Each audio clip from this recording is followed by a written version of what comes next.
안녕하세요. 김성길 목사와 함께하는 GTS 말씀 묵상 시간입니다. 오늘은 첫 번째 주간의 다섯째 날 묵상입니다. 오늘 묵상의 주제는 자기와의 관계 성공하기가 되겠습니다. 금요일 날은 관계 성공하기를 다루는데요. 첫 번째는 자기 자신과의 관계, 두 번째 주간에는 다른 사람과의 관계, 세 번째 주간에는 업무나 또 비즈니스, 또 내가 부딪혀 있는 환경들과의 관계, 우리 아이들은 공부와의 관계 성공하기가 되겠습니다. 세상을 살아가면서 이 관계는 아주 중요하죠. 우리가 창세기 1장 27절, 28절을 보면은 사람은 네 가지 관계 속에서 살도록 창조되었습니다. 먼저는 하나님과의 관계를 갖도록 되어 있고요. 그래서 인간은 종교적 존재죠. 그리고 또 하나는 자기 자신과의 관계를 잘 갖고 살도록 되어 있습니다. 그 다음에 이제 28절로 가보면은 생육 번성, 가족과의 관계, 다른 사람들과의 관계를 갖고 살게 되어 있고요. 그 다음에 이제 하늘과 땅과 바다와 만물을 다스려라. 그래서 업무나 어떤 환경과의 관계를 가지고 살도록 되어 있습니다. 이 관계들을 잘 가지면은 좋은 열매를 맺게 됩니다.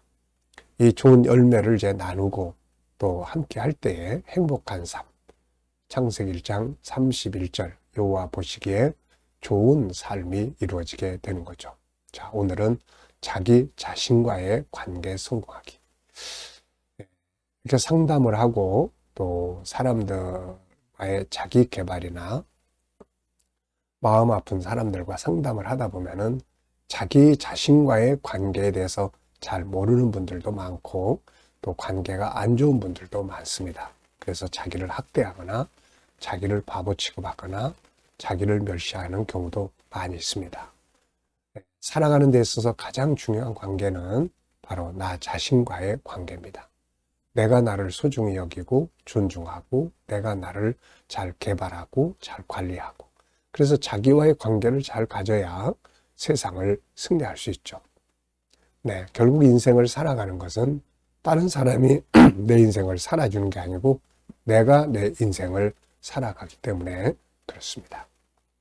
자, 오늘 본문 묵상을 하면서 자기 자신과의 관계 한번 잘 살펴보시고 더 좋은 관계를 만들어 보시기 바랍니다. 자, GTS 묵상은 두 가지의 목적을 가지고 만들어졌습니다. 첫째는 매일매일의 역동성, 깨달음과 감동이 있는 신앙생활을 하기 위한 것이고요. 또 하나는 삶의 현장의 변화와 발전을 만들고 우리 아이들에게는 재능 개발 그리고 학습 능력을 키워주기 위해서 만들어졌습니다. 이것을 위해서 572의 구조가 들어있는데요. 5는 그림을 분석하는 5가지의 내용인데 이것을 통해서 우리 생각이 활성화되고 생각하는 힘을 키워주는 거죠. 생각의 능력이 커지면 그만큼 삶의 능력도 커지는 거죠. 그리고 7은 7가지의 주제인데요. 매일매일의 나를 이끌어주는 주제입니다. 그리고 이것을 한꺼번에 모아서 사용을 하면은 우리의 삶을 점검하고 컨설팅 하는데 아주 좋은 도구가 될 수 있습니다. 그리고 또 2는 질문 만들기와 주님과 소통해서 영감을 얻는 거죠. 네, 아이들의 학습 지도, 독서 지도에도 아주 좋은 효과를 발휘하게 됩니다. 자, 오늘도 그림 분석부터 시작을 하죠. 이 그림은 지금 어제 그림부터는 인간이 존귀한 이유를 그림 속에 표현했어요. 그래서 하나는 인간이 존귀한 이유는 세 가지인데 하나는 창세전에 하나님을 선택하신 그래서 이게 존귀한 이유고요. 그 다음에 이제 오늘은 바로 이 하나님의 형상대로 만들어졌다는 데서 인간의 가치가 있는 것입니다. 그리고 이제 또 내일은 이제 바로 하나님의 나라에 돌아가 영생하게 될 존재라는 데서 인간의 가치가 있게 되는 거죠. 자, 그럼 오늘도 그림 분석부터 하겠습니다. 자, 제목을 정해보고 의미들을 적어 보시기 바랍니다. 저는 제목을 가장 큰 선물 이렇게 적었고요. 의미는 하나님이 인간에게 주신 최고의 선물은 하나님의 형상을 우리에게 주신 것이죠. 하나님을 닮은 하나님의 형상을 우리에게 주신 것은 최고의 선물을 주신 거예요. 뭐 하나님께서 뭐 소 한 마리를 주셨다, 뭐 또 새 한 마리를 주셨다, 뭐 자동차 한 대를 주셨다, 집 하나를 주셨다. 자, 이런 선물은 많은 것 중에 한 부분이에요. 하나. 네, 어떻게 보면은 바닷가에 모래알 있는데 그 중에 한 개를 준 거예요. 근데 하나님의 형상을 주셨다는 말은 모든 것을 주셨다, 이런 말이거든요.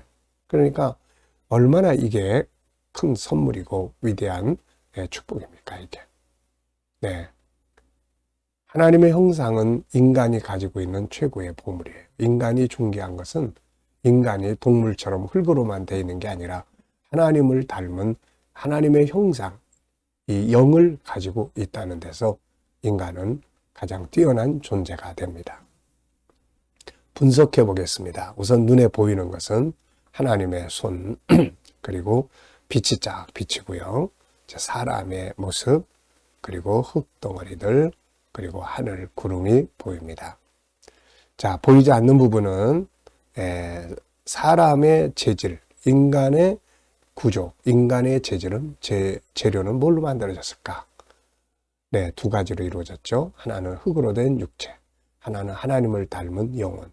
이 영혼이 바로 인간의 본질이고 이게 보물이에요. 이게. 그 다음에 인간을 만든 목적은 또 뭘까? 네. 또 인간은 어떤 일들을 할 수 있을까? 이런 것들은 다 보이지 않는 부분들에 속합니다. 세 번째입니다. 그림에서 가장 중요한 것은 무엇이라고 생각하나요? 인간이 하나님의 형상대로 만들어졌다는 것. 이것이 최고의 중요한 일이죠. 자, 눈 감아보시고요. 한번 연상법 떠올려 보겠습니다. 먼저 하나님의 두 손, 빛이 쫙 나오고요. 거기에 사람의 모습, 그리고 흙덩어리들, 그리고 하늘, 구름, 이런 것들이 보입니다. 자, 이 그림과 관계된 성경 말씀도 한번 생각을 해보겠습니다. 인간 창조에 관해서는 성경은 두 곳에서 중요한 것을 밝혀줘요. 하나는 창세기 2장 7절에서는 흙으로 사람이 지어졌다, 이걸 말씀하고 있고, 창세기 1장 27절은 인간이 하나님의 형상대로 만들어졌다, 이걸 이야기합니다. 하나님의 형상은 육체가 아니고 영이에요. 그래서 인간은 흙으로 된 육체와 그 안에 있는 하나님을 닮은 영혼이 있습니다. 이 중에서 두 개가 다 나지만 이 중에서 더 중요한 것은 본질은 바로 내 영혼이에요. 그래서 성경은 영혼을 살리는 것을 우리에게 보여주고 있죠. 그리고 이 영이 건강해야 우리의 육체의 삶도 건강해질 수가 있다는 것을 말씀하고 있죠. 요한 3서 1장 2절에는 내 영혼이 잘된 같이 내가 범사가 잘되고 강건하다. 그러니까 가장 핵심은 영이 건강해야 되는 거예요. 시편 130편 5절에는 나 곧 내 영혼이, 이렇게 말씀합니다. 나의 본질은 바로 이 영혼이에요. 이것을 속사람이라고 합니다.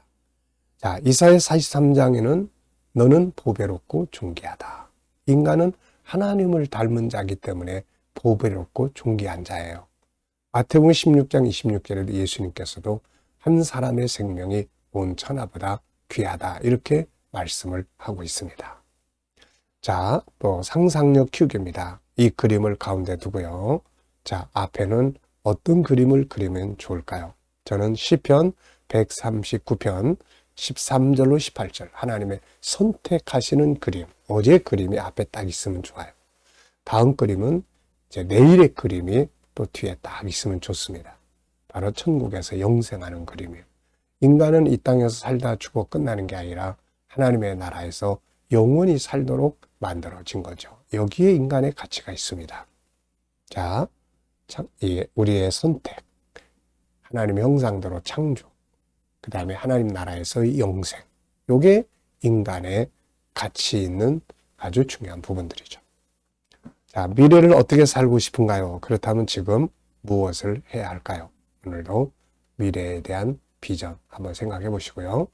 또 아이들과 함께 묵상 나누시는 분들은 이 그림 속에 있는 또 수학 찾기, 공식, 도형이나 각도, 수, 연산, 측정, 규칙, 자료와 그래프 등 한 가지 정도 이야기를 나눠보시기 바랍니다. 자, 본문 읽어보겠습니다. 구조는 221이죠. 뭇 백성들아, 이를 들으라. 세상의 거민들아, 모두 귀를 기울여라. 귀천 빈부를 막론하고 다 들을지어다. 내 입은 지혜를 말하겠고 내 마음은 명철을 작은 소리로 읊조리리로다. 내가 비유에 내 귀를 기울이고 수금으로 나의 오묘한 말을 풀리로다. 존귀하나 깨닫지 못하는 사람은 멸망하는 짐승 같도다. 네. 자, 감사한 거 적어보겠습니다. 어제 하루를 지내시면서 감사하고 싶은 거 있으면 한번 생각을 해보시죠. 어제 하루 일과 쭉 생각해 보시면서 감사한 것들. 사실 알고 보면 모든 게 다 감사하죠. 오늘 또 하루를 시작하시면서 또 감사하고 싶은 거 적어보시고요. 미래를 또 생각하시면서 감사하고 싶은 것들을 쭉 적어보시기 바랍니다. 자, 1번. 본문에서 오늘 느껴지는 것은 무엇인가요? 자, 저는 3가지를 적어봤는데요. 하나는 들어라. 뭘 들어야 되느냐? 듣는 게 참으로 중요하죠. 잘 듣는 거. 올바른 거 듣는 거. 뭐를 들어야 될까요? 네, 우리가 잘 되기 위해서는 바로 진리를 들을 수 있어야 하는 거죠. 진리. 하나님의 말씀을 들어야 합니다. 지혜의 말씀을 들어야 되죠. 자, 그 다음에 2번째는 이제 말을 잘해야 됩니다. 근데 아무 말이나 막 미련한 말 막 쏟아내면 안 되죠. 지혜로운 말을 쏟아내고 그 다음에 또 명철한 말을 쏟아내고. 네. 지혜로운 말 한마디는 사람을 감동시켜줘요. 지혜로운 말.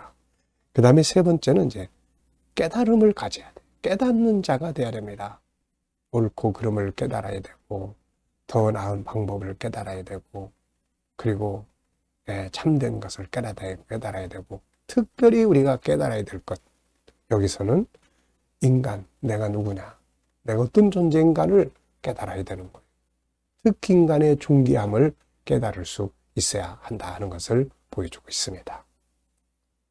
2번째입니다. 본문에서 자신의 삶을 아름답게 하기 위해 사용해야 할 긍정적인 말은 무엇이며 사용해서는 안 되는 부정적인 말은 무엇인가요? 자, 우선 지혜로운 말과 미련한 말, 네. 명철한 말과 어리석은 말, 이렇게 구분할 수 있겠죠? 그 다음에 깨닫는 말과 깨닫지 못하고 아무 말이나 팍팍 해대는 말, 네. 그리고 경청, 그 다음에 존귀하다, 존귀한 말, 이런 말들은 정말 다 귀한 말들이에요. 네, 이런 말들을 쓸 줄 아는 사람들은 복 있는 사람들이고 이런 사람들과 같이 살아가는 사람들은 행복한 사람들이에요. 네. 다툴 일이 없어요.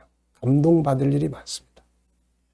3번째입니다. 자신과의 관계를 성공하기 위해 필요한 건 뭘까요?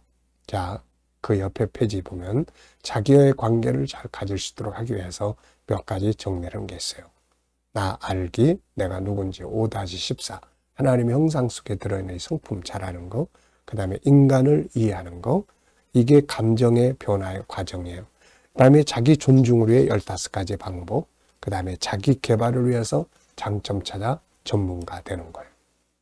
자, 나와의 관계를 잘 갖기 위해서 자, 하나는 우선 나를 잘 알아야 되겠죠. 그 다음에 나를 잘 개발을 해야 합니다. 그 다음에 자기를 잘 관리를 해야 돼요. 그 다음에 자기 존중할 줄 알아야 합니다. 요 4가지가 자기와의 관계를 잘 갖는 방법이에요. 자, 여러분들은 자기 자신과의 관계가 어떤지 한번 이렇게 살펴보시기 바랍니다. 저도 어려서부터 사회생활을 하면서 세상과 부딪히면서 나의 부족함을 많이 보고 나를 아주 좀 좋지 않게 학대하면서 나를 무시하면서 살았던 때가 있었습니다. 에휴, 나 같은 건 뭐 자기 무시하는 거잖아. 그러다가 어느 날 성경 속에서 하나님의 형상대로 만들어진 나를 발견하고 그때부터 나를 연구하기 시작했고 그리고 나를 존중히 여기기 시작을 했습니다. 지금도 저는 항상 새벽에 눈 뜨고 일어나면 항상 내가 누군지를 고백을 하죠. 자기를 고백을 하고 자기를 선포하는 거예요. 결국 자기 존중이 세상을 승리하는 비결입니다. 인생의 행복은 나를 어떻게 살아가느냐가 인생의 행복과 불행을 만드는 거예요. 네. 4절에서 질문 만들어 보겠습니다. 내가 비유에 내 귀를 기울이고 수금으로 나의 오묘한 말을 풀리로다. 저는 여기서 오묘한 말이란 게 뭔가 이런 질문을 좀 해봤어요. 그래서 오묘한 말은 진리의 말씀이다. 또 감동적인 이야기다. 또 능력의 말이다. 이렇게 좀 생각을 해봤습니다. 오묘한 진리를 말하는 것.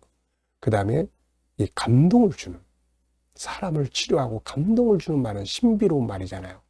그 다음에 능력을 발휘하는 말. 이런 말들은 다 오묘한 말들입니다. 개인 질문이에요. 변화와 발전에 대해 질문하기인데요. 발전을 해야 될 부분은 무엇인가?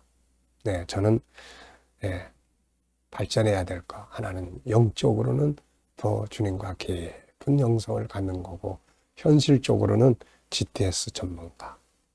제가 또 해가야 될 KDM의 사역 그리고 특별히 가정 클리닉. 가정을 치유하고 사람을 치유하는 이 사역. 정말 행복한 사역 아니겠습니까? 이거 더 발전시켜야 될 부분들이죠. 자, 이 시간은 주님과 소통하고 영감 얻는 시간입니다. 오늘 본문 221 한번 쭉 생각해 보시고요. 그리고 7가지 주제도 떠올려 보시고요. 오늘 삶의 현장, 오늘 어디 가서 무엇을 하시는지, 또 누굴 만나는지, 또 어떤 문제를 해결해야 되는지, 또 오늘 하루 또 어떻게 살아야 되는지, 또 부딪힌 문제 다 올려놓고 하나씩 묻고 주님 어떻게 해야 될까요? 주님이라면 어떻게 하시겠어요? 물어보면서 기다려보시면 주님이 주시는 지혜, 또 말씀, 감동, 확신이 있습니다. 이거 가지고 살면 승리하게 되는 거죠. 오늘도 주님이 주시는 풍성한 영감이 있으시고 그걸 가지고 행복한 하루 되시기 바랍니다. 기도하고 마치겠습니다. 주님 감사합니다. 오늘도 묵상으로 하루 또 시작합니다. 묵상하는 모든 성도들의 가정, 직장, 사업장이 복되고 형통하게 하시고 새로운 일터를 구하고 새로운 계획을 가지고 있는 자들에게 복 주셔서 형통케 하여 주옵소서. 치료받는 교우들에게는 치유의 능력이 함께 역사해 주시고 어려운 문제를 안고 기도하는 성도들에게는 감당할 힘을 주시며 합력하여 선을 이루게 하여 주옵소서. 혼란한 이 나라의 정국이 속히 안정되게 하시고 또 좋은 지도자가 세움을 받게 하여 주옵소서. 주님, 오늘도 또 세계 곳곳에서 복음을 위해 수고하는 선교사님들에게 함께 해주시고 KDM 훈련을 통해서 천국 복음이 더욱더 많은 나라에 전파되고 GTS 묵상도 더 많은 사람들에게 보급되게 해 주시옵소서. 또 다음 세대를 양육하는 일에 귀하게 사용되게 하여 주옵소서. 감사하며 예수님의 이름으로 기도하옵나이다. 아멘.